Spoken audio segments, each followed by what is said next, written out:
Curtis Trades here, and today we're going to talk about a trifecta of warning lights that may have plagued your Subaru and what you can do about it and what some of the common causes are for having all of these warning lights on.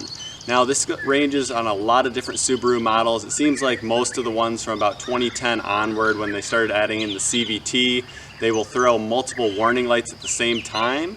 And that is a huge cause for concern. I could see why you say, whoa, all these lights are blinking up on my dash, what's going on? Do I need a new motor? Do I need a new transmission? And the problem is, there's a wide range of things that it could be. So this affects most of the cars with CVTs that Subaru makes, so it includes the Legacy, the Impreza, the Crosstrek, the Forester.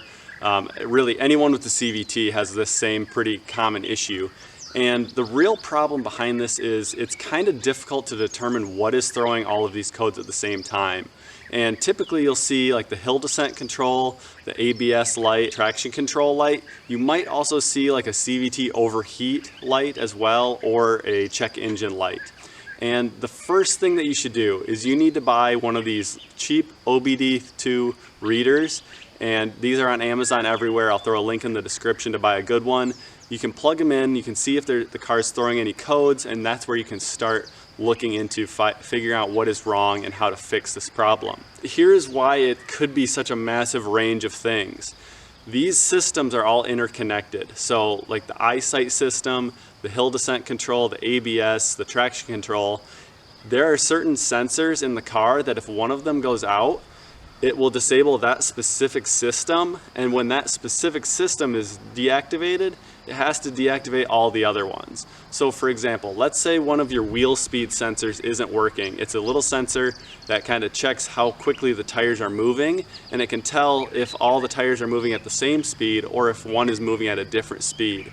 And that, again, is how your traction control works. It'll say, hey, this one's slipping or this one's not getting traction.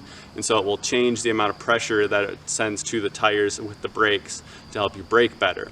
And so, for example, if that one system isn't working, that one sensor isn't working, it will disable your traction control system. And if that sensor isn't working, not only is your traction control not going to work, your ABS isn't going to work either because it can't sense the speed of that wheel. Now that is also linked in with the transmission, because the transmission needs to know the speed of the wheels as well, and it's also interlinked with the hill descent control because the hill descent control needs to know what speed your tires are moving to. So that's just an example how one small sensor could be throwing all these different codes. And that's why it's super important to get a little OBD2 reader so that you can figure out what is wrong and what the car is telling you is broken. Now let's look on the other side of that. Maybe it's not such a small thing. Maybe it's a really big thing. For example, if your valve body goes bad, it will throw some of the same codes. And that's why it's super important, again, to get one of these code readers, because you might be looking at a couple $1,000 repair versus a under $100 repair to get a sensor, and you might be able to replace it yourself depending on what it is. So get a code reader, figure that out first, and then you can work on if this is something you can tackle yourself or if this is something you might want to send it to a shop to get done, because you can save a ton of money on your own. You won't have to get a diagnostic fee done at a shop for something that's really minor thing wrong with the car. Now there are other things it could be too. It could be a fuse that is burnt out. If your fuse isn't working, again, that will shut down most of the systems on the car.